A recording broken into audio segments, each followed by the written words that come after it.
I'm single, you're single. What do you say we get married? Well, I'm glad you finally decided on the direct approach. Yeah, well, I'm a businessman at heart.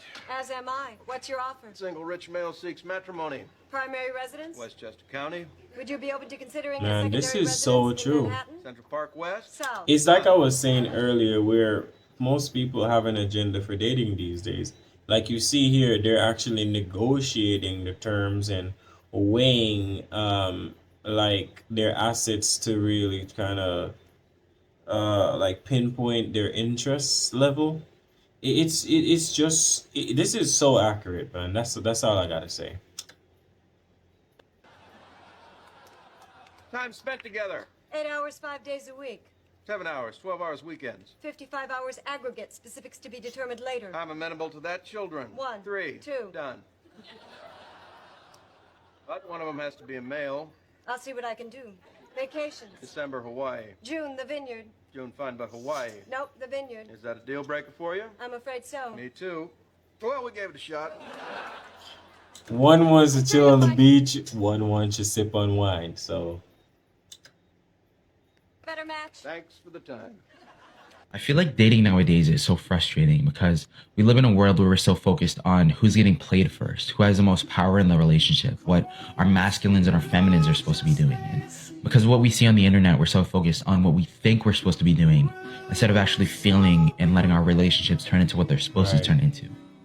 Like, we have so many people that are afraid of healing that we're letting our pride and our traumas ruin our I relationships. mean, that is a big one. And somebody said it to me the other day, like, trauma is one of the biggest reasons why a lot of relationship ends, because a lot of people will be aware of the fact that they have trauma and they don't take the time out to heal.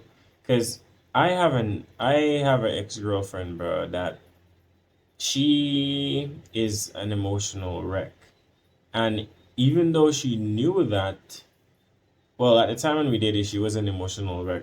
She probably still is. But my point is, at the time when we dated, she knew that, and she didn't even take the time out to figure things out with herself.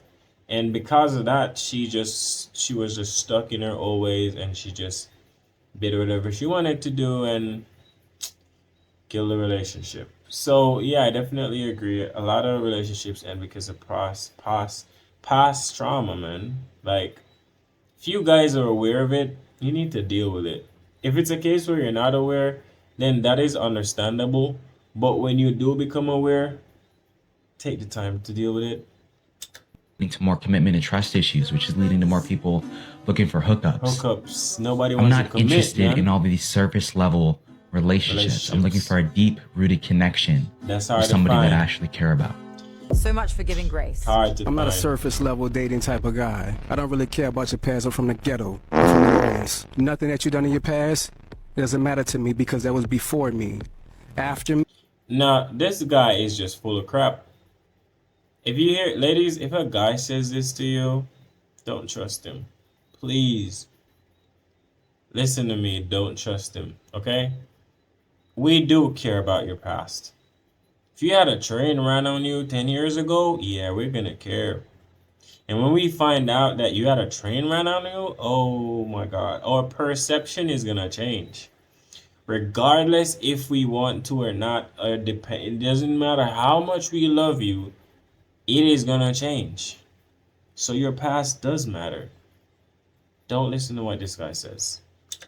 That's when you upgrade yourself. I'm the type to trust you before I not trust you. I'm gonna give you that grace. That's How old are fair. you? 34. 34? How many kids you got? I got 3. You got 3? Yep. How many baby daddies? I have 3. You got 3 baby daddies. Okay. I should have said That's 0. wow. Because it's just me. You gonna lie to the public? No, I have 3, but it's just me. I'm a single parent.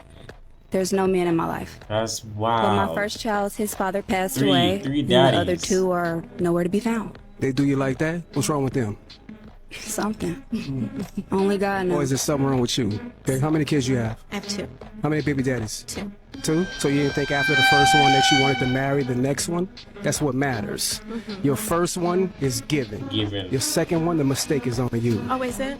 Well, there's That's definitely circumstances right. under The opinions of others, thinking that, you know, it's going to be her fault. It's her fault because it didn't work out. No, because people, they start off with different personas and then you slowly kind of learn who they really are. So if you decide to walk away because that situation isn't healthy for you, that doesn't mean that it's your fault that it didn't work out. How many kids and you your have? preference. I have 3. You have 25, three? 18, and 12. Okay, how many baby daddies? 2. Two. So there's 4 billion women on the planet. I'm a black American from Louisiana. I have the choice to have the pick of the litter. So why would I pick you if you have multiple baby daddies? Well, don't pick me. I feel like you're challenging the women on how many baby daddies you got, and then it's just does that matter? You say future, so that's their past. It's not their future. The reason She for me got him asking there. their past about the baby daddies because it lets me know where they're going in their future. If you didn't want to have a baby daddy for the second time, then that lets me know that you was uncareful of what you're dealing with. Do you necessarily Okay. believe that somebody's past is their past that don't determine their future? People make mistakes. And it could happen. I feel like once or twice, okay, some things become a choice, but your past doesn't determine. When it come to once is a mistake. Twice, that's on you. I don't believe in that because I believe things happen. Sweetheart, twice is on you. Okay. You should have learned from that very first No, mistake.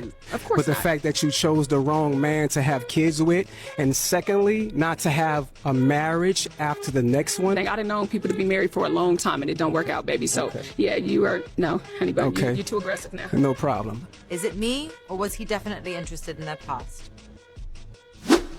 So you see, the guy even proved what I was saying. He cares about their past because he's gonna use it to judge them based on their actions. He's gonna try to predict their actions. And I just said it. We care about your past. So ladies, if you are about to do something you know a guy will not look at you with good eyes for, don't do it.